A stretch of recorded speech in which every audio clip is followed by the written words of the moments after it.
70% के आसपास पहुंच चुके हैं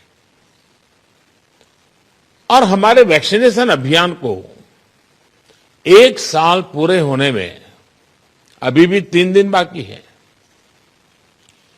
10 दिन के भीतर ही भारत अपने लगभग 3 करोड़ किशोरों का भी टीकाकरण कर चुका है।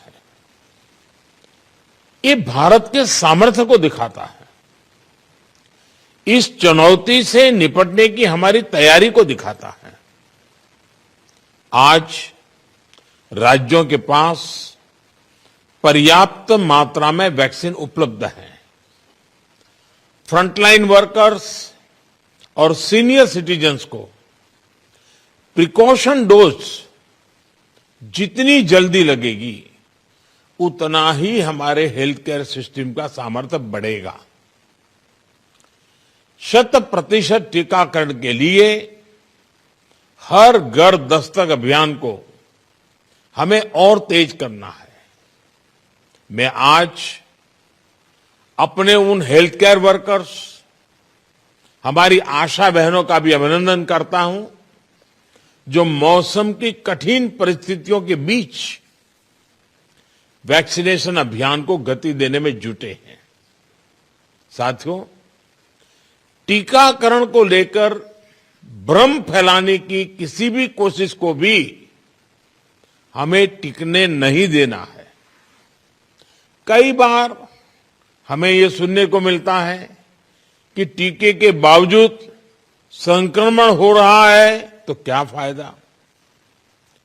मास्क को लेकर भी ऐसी अफवाहें उड़ती हैं कि इससे लाभ नहीं होता। ऐसी अफवाहों को काउंटर करने की बहुत जरूरत है।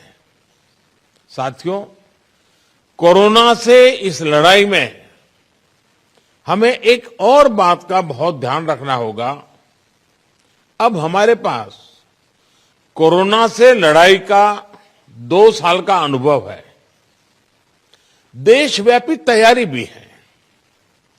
सामान्य लोगों की आजीविका, आर्थिक गतिविधियों को कम से कम नुकसान हो, अर्थव्यवस्था की गति बनी रहे, कोई भी रणनीति बनाते समय हम इन बातों को जरूर ध्यान में रखें। ये बहुत आवश्यक है और इसलिए लोकल कंटेनमेंट पर ज्यादा फोकस करना बेहतर होगा। जहां से ज्यादा केस आ रहे हैं, जहां ज्यादा से ज्यादा और तेजी से टेस्टिंग हो, ये सुनिश्चित करना भी आवश्यक है। इसके अलावा हमें यह भी सुनिश्चित करना होगा कि होम आइसोलेशन में ही ज्यादा से ज्यादा ट्रीटमेंट हो सके। इसके लिए होम आइसोलेशन से जुड़ी गाइडलाइंस को, प्रोटोकॉल को, उसे फॉलो करना और स्थितियों के अनुसार इंप्रूवाइज करना भी बहुत जरूरी है। होम आइसोलेशन के दौरान ट्रैकिंग और ट्रीटमेंट की व्यवस्था जितनी बेहतर होगी उतना ही अस्पतालों में जाने की आवश्यकता कम होगी। संक्रमण का पता चलने पर लोग सबसे पहले कंट्रोल रूम में संपर्क करते हैं। इसलिए उचित रिस्पांस और फिर मरीज की लगातार ट्रैकिंग कॉन्फिडेंस बढ़ाने में बहुत मदद करती है। मुझे खुशी है कि कई राज्य सरकार इस दिशा में बहुत अच्छी तरह नए नए इनोवेटिव प्रयास भी कर रही है, प्रयोग भी कर रही है। केंद्र सरकार ने टेलीमेडिसिन के लिए भी काफी सुविधाएं विकसित की हैं। इसका ज्यादा से ज्यादा उपयोग कोरोना संक्रमित मरीजों को बहुत मदद करेगा। जहां तक जरूरी दवाओं और जरूरी इंफ्रास्ट्रक्चर की बात है, तो केंद्र सरकार हर बार की तरह हर राज्य के साथ खड़ी है।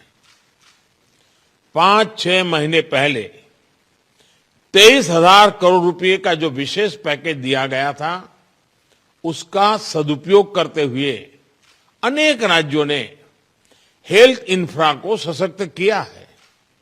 इसके तहत देश भर मेडिकल कॉलेज और जिला अस्पतालों बच्चों के लिए 800 से अधिक विशेष पीडियाट्रिक केयर यूनिट स्वीकृत हुए हैं। करीब 1.5 लाख नए ऑक्सीजन, आईसीयू और एचडीयू बेड तैयार किए जा रहे हैं। 5,000 से अधिक विशेष एम्बुलेंस और 950 से अधिक liquid medical oxygen storage tank की कैपेसिटी जोड़ी है। इमरजेंसी इंफ्रास्ट्रक्चर की कैपेसिटी को बढ़ाने के लिए ऐसे अनेक प्रयास हुए हैं, लेकिन हमें इस इंफ्रास्ट्रक्चर का विस्तार करते रहना है। कोरोना को हराने के लिए हमें अपनी तैयारियों को कोरोना के हर वेरिएंट से आगे रखना होगा। ओमिक्रॉन से निपटने के साथ ही हमें आने वाले किसी और संभावित वेरिएंट के लिए भी अभी से तैयारी शुरू कर देनी है। मुझे विश्वास है हम सभी का आपसी सहयोग, एक सरकार का दूसरी सरकार के साथ समन्वय कोरोना से लड़ाई में देश को ऐसी ही ताकत देता रहेगा। एक बात हम भली भांति जानते हैं, हमारे देश में एक हर घर में ये परंपरा है, जो आयुर्वेदिक चीजें हैं, जो काढ़ा वगैरह पीने की परंपरा है, इस सीजन में उपकारक है। इसको कोई मेडिसिन के रूप में नहीं कहता है, लेकिन उसका उपयोग है। और मैं तो देशवासियों से भी आग्रह करूंगा कि ये जो हमारी परंपरागत घरगथ्थू जो चीजें रहती है, ऐसे समय उसका भी काफी मदद मिलती है, उस पर भी हम ध्यान केंद्रित करें। साथियों, आप सभी ने समय निकाला, हम सबने अपनी चिंताएं साझा की और हम सबने मिलकर के संकट कितना ही बड़ा क्यों ना आए, हमारी तैयारियां, हमारा मुकाबला करने का विश्वास और विजयी होने के संकल्प के साथ हर एक की बातों में से निकल रहा है। और यही सामान्य नागरिक को विश्वास देता है और सामान्य नागरिकों के सहयोग से हम इस परिस्थितियों को भी सफलता से पार करेंगे।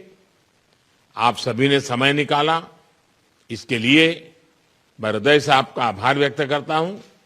बहुत बहुत धन्यवाद।